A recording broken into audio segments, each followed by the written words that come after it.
Assalamualaikum warahmatullahi wabarakatuh. Kita sudah maju lagi ke sesi yang kedua untuk pemateri secara streaming. Untuk materi kali ini itu akan membicarakan tentang materi anti korupsi yang akan dibawakan oleh Bapak PPN Effendi SPD selaku pemateri kali ini. Kepada Bapak PPN Effendi kami persilakan, Pak. Bismillahirrahmanirrahim. Assalamualaikum warahmatullahi wabarakatuh. Selamat siang pada seluruh peserta MPLS dimanapun Anda berada saat ini.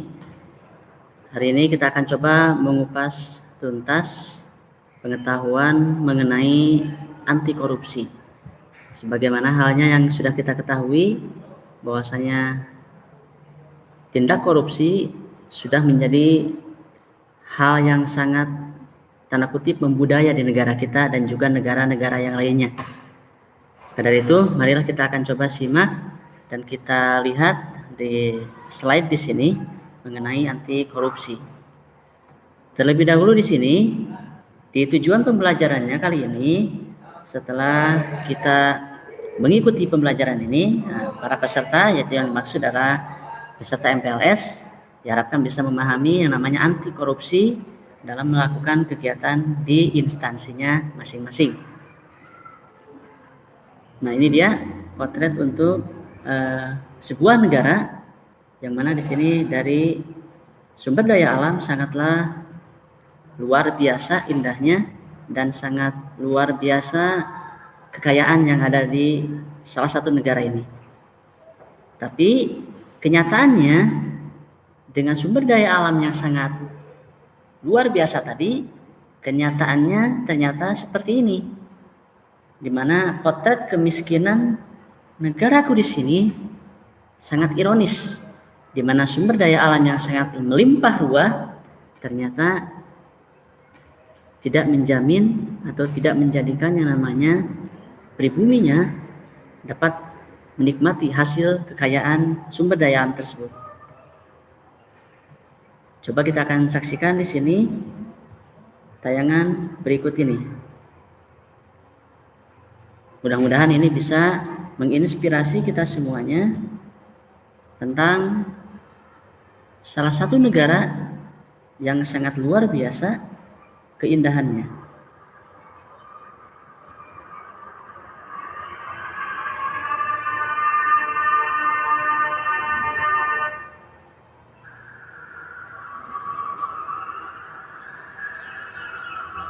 Ini dia, kita simak dan kita cermati tayangan berikut ini.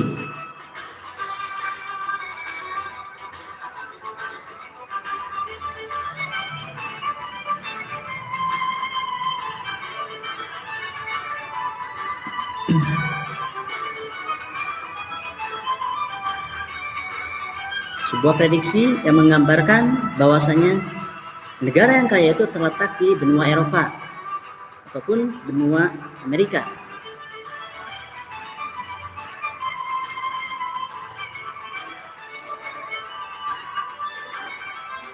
Mungkin juga di kerajaan Timur Tengah.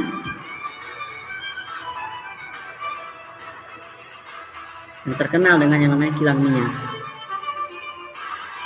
Tetapi itu semuanya belum cukup untuk menyamai salah satu negara yang sangat luar biasa di Eropa, Amerika maupun Timur Tengah.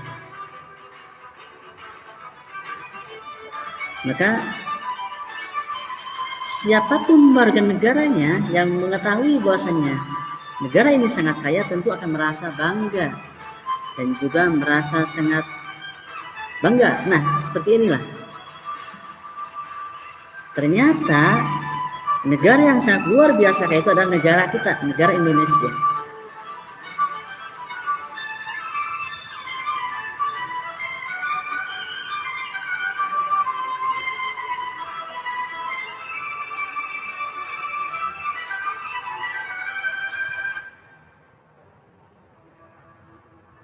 Nah, inilah negara kita.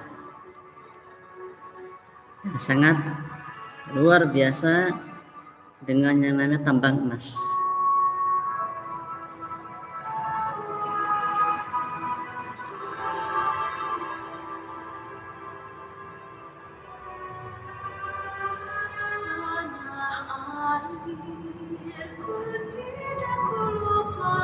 Freeport sangat terkenal kekayaannya.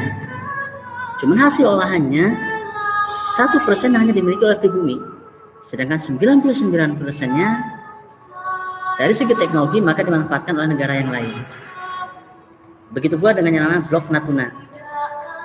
Ini mempunyai cadangan gas sampai 202 triliun kaki kubik. Nah, dikelolanya oleh siapa? ExxonMobil yang dibantu oleh yang namanya Pertamina. Kemudian negara kita juga terkenal dengan yang namanya negara yang mempunyai hutan tropis, di mana hutan tropis ini memiliki luas sangat luar biasa, 39 juta hektar lebih. Dan ini tidak dimiliki oleh negara yang lain. Terletak di Kalimantan dan pulau-pulau yang besar lainnya. Nah, ironis sekali nih, lihat.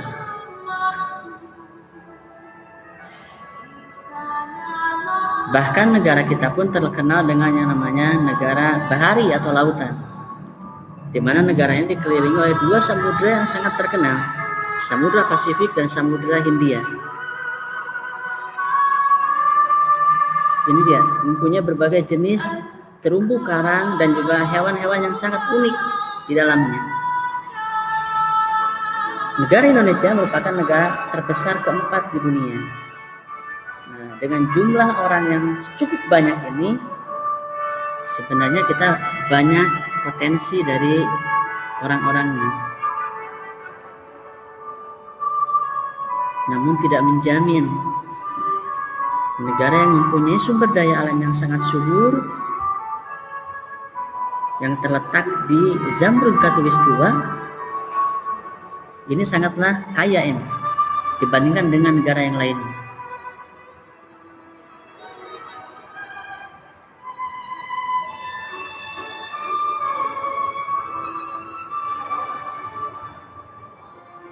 Di samping itu juga negara kita mempunyai pemandangan atau viewer yang sangat eksotis. Dari puncak gunung hingga dasar laut banyak kita temui. Salah satunya ini di Pulau Bali. Sumber-sumber daya alam ini melimpah ruah untuk kita kelola semuanya. Bahkan tadi di awal disebutkan tongkat kayu bisa jadi tanaman, saking suburnya negara kita, tanah negara kita.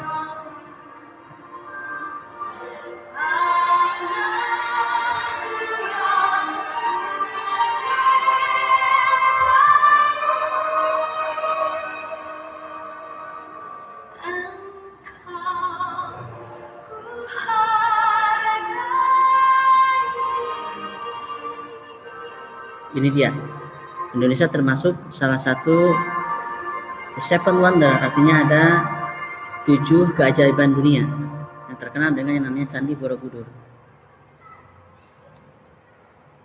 Luar biasa sekali negara kita yang dipenuhi dengan yang namanya sumber daya alam. Negara kita itu sangat amat kaya sekali. Dan tak ada satu bangsa yang lebih kaya selain daripada Indonesia.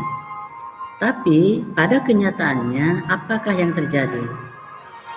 Hasil bumi yang sangat melimpah ruah, tapi masih kita lihat potret orang-orang kelaparan di sekeliling kita. Masyarakat yang masih tidak layak huni masih sering kita jumpai. Padahal negara kita sangat luar biasa dari segi kekayaan alamnya. Potret yang sangat ironis. Padahal negara kita negara yang sangat melimpah, tempat yang nyaman untuk berlindung. Tetapi masih banyak masyarakat yang hidup jauh di bawah garis kemiskinan.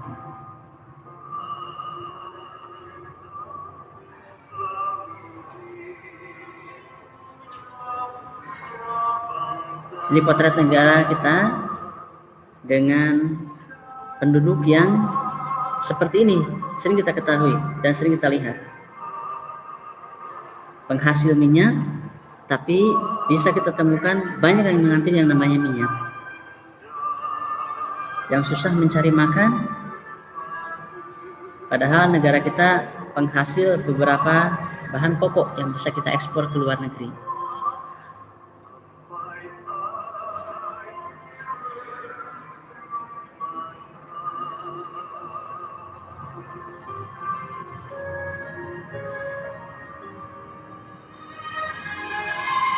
Nah ini, semoga dari tayangan ini kita bisa mengambil suatu hikmah bahwasanya negara kita itu cukup kaya dan sangat kaya dibandingkan negara yang lainnya, tetapi mengapa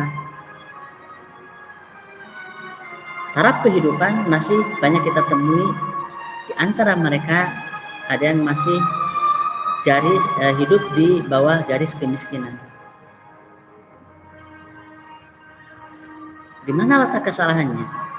Padahal kalau dari segi tata pengelolaan kita lakukan dengan benar, tentunya yang namanya tanah air Indonesia ini bisa dinikmati oleh semua warga negara yang ada di negara kita. Ada sekitar 260 juta jiwa yang ada di negara kita. Tetapi tadi disebutkan masih banyak kita temui orang-orang atau penduduk yang hidup di bawah garis kemiskinan. Maka yang jadi pertanyaannya ini, adanya yaitu suatu tindak korupsi. Nah, sesuai dengan yang namanya tema tadi, maka kita akan coba ketahui terlebih dahulu apa itu pengertian korupsi. Nah, di sini pengertiannya adalah korupsi merupakan perilaku atau perbuatan yang tidak jujur, yang mana di dalamnya termasuk bentuk kebusukan, keburukan, kejahatan, penggelapan, serta bentuk tindakan amoralis. Jadi ketika hasil kekayaan alamnya bisa dikelola dengan cara yang benar, tidak ada yang penggelapan, maka kita bisa menjamin kekayaan ini bisa dinikmati oleh semua aspek atau semua golongan yang ada di negara kita. Nah, apakah dampak dari perilaku dan juga tindak pidana korupsi ini seperti ini? Jadi yang sangat sudah membudaya, mudah-mudahan ini bisa kita mulai cermati dan kita bisa hilangkan yang namanya budaya tindak pidana korupsi. Nah, saya akan coba jelaskan di sini ada 7 bentuk korupsi sesuai dengan Undang-Undang Nomor 31 Tahun 99, Junto Undang-Undang Nomor 20 Tahun 2011. Nah ini, di mana tindakan korupsi ini merugikan yang namanya keuangan negara. Jadi ketika seseorang melakukan tindakan korupsi, maka negara akan dirugikan sekali. Prakteknya yaitu terjadi hal yang namanya suap menyuap, ya, dengan cara memberikan janji sesuatu kepada orang lain. Bentuk yang lainnya adalah penyalahgunaan jabatan. Nah, di mana di sini ini merupakan salah satu bentuk hal yang sangat merusak mental anak bangsa kita semuanya. Kemudian berikutnya ada yang namanya tindakan pemerasan. Ini pun sama termasuk hal yang tidak baik, ya, dan sangat bertentangan. Kemudian juga ada yang namanya kecurangan. Tindakan berikutnya adalah kecurangan, di mana dari kecurangan ini, sebagai contoh di pembangunan jalan, dengan anggaran yang disediakan harusnya terpenuhi, tetapi dicoba diambil sebagiannya. Maka ini yang disebutkan dengan yang namanya tindakan korupsi. Walhasil pembangunannya tidak akan kuat lama atau tahan lama. Nah ini yang namanya korupsi tadi ini sudah bisa kita temui ini yang sudah beberapa tahun atau beberapa tahun ke belakang dan sampai sekarang ini merupakan hal yang jadi PR utama bagi yang namanya tim KPK. Maka dari itu, ayo sama-sama kita coba untuk memberantas dan memerangi yang namanya tindakan korupsi. Baik itu yang namanya tindakan korupsi secara terang-terangan ataupun yang tidak terlihat. Sebenarnya kita tinggal melaporkan. Di negara kita sekarang ada lembaga yang namanya disebut dengan KPK, Komisi yang namanya Pemberantasan Korupsi. Cuman dibutuhkan suatu keberanian bagi kita untuk melaporkan bahwasanya tindakan tersebut sangat melanggar hukum. Nah, anak-anakku sekalian yang Bapak banggakan dimanapun kalian berada, tindakan korupsi tadi satu hal yang harus kita hindari. Mudah-mudahan dengan tadi pencerahan walaupun cukup singkat, ya. Jadi mudah-mudahan tindakan korupsi ini dari penalaran tadi bisa kita hindari, ya, dan kita bisa meminimalisir dengan harapan negara yang kaya kita ini, negara Indonesia yang kaya dengan sumber daya alam, ketika dikelola dengan baik, tidak adanya suatu tindakan penyimpangan, artinya tidak ada korupsi, maka serta-merta kekayaan tersebut akan dinikmati oleh seluruh lapisan masyarakat, termasuk kita semuanya yang mendiami negara kita tercinta ini. Nah, ini cara memberantas korupsinya itu adanya edukasi. Mudah-mudahan ini bisa memberikan suatu edukasi pendidikan bagi kita semuanya. Salah satu praktik tindakan korupsi tadi sudah disebutkan, dan juga berharap adanya suatu perbaikan sistem di mana negara ini mempunyai kekuatan super power untuk memberikan yang namanya suatu rule atau aturan-aturan kepada seluruh warga masyarakat yang mendiami di negara kita. Dan juga yang paling penting adalah adanya suatu penindakan di mana dengan suatu tindakan yang cukup tepat atau lebih tepat, maka dijamin para koruptor ini akan jerak dan tidak akan mengulangi yang namanya tindakan korupsi tadi, ya.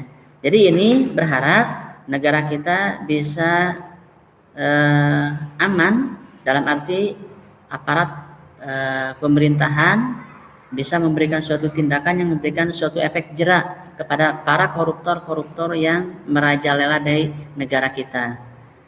Jadi intinya mudah-mudahan dari apa yang dipaparkan tadi, ya, saya berharap atau Bapak berharap kita lebih mengetahui bahwasannya yang namanya korupsi tersebut atau namanya korupsi itu merupakan tindakan yang dilarang oleh hukum dan melanggar hukum.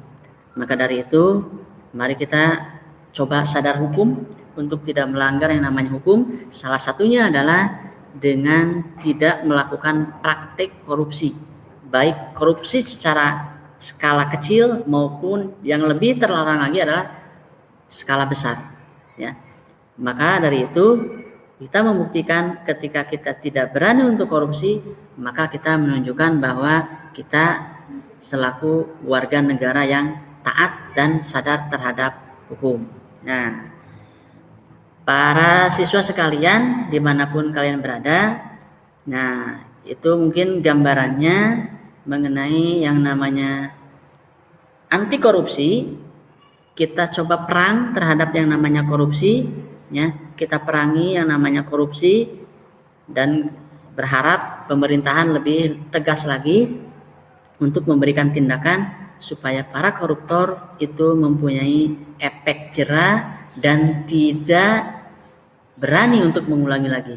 Dan untuk tim KPK yang sampai sekarang masih berjuang, semoga tetap diberikan keteguhan jiwa untuk memberantas para koruptor-koruptor yang merajalela di negara kita, ya. Jadi itu yang bisa Bapak paparkan untuk kali ini, ya, mengenai yang namanya korupsi. Nah, salah satunya mungkin ya coba kita akan memberikan edukasi di sini ada yang namanya integritas diri, ya.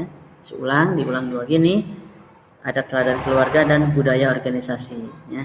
Nah, mudah-mudahan ini bisa kita terapkan dalam kehidupan sehari-hari.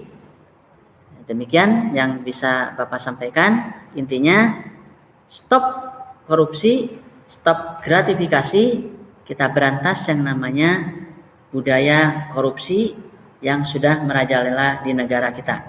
Sekian dan terima kasih. Selamat siang. Wabillahi taufiq wal hidayah. Wassalamualaikum warahmatullahi wabarakatuh. Kepada Pak PPN yang selaku pemateri untuk anti korupsi terutama ya. Kita belajar berusaha untuk tidak membudayakan korupsi. Korupsi itu bukan hanya korupsi uang, tapi yang paling banyak sering kita olahraga ialah korupsi waktu terutama. Eh, Sehingga kita perlu juga disiplin waktu, disiplin yang lainnya sehingga bisa terbebas dari korupsi. Oke, terima kasih.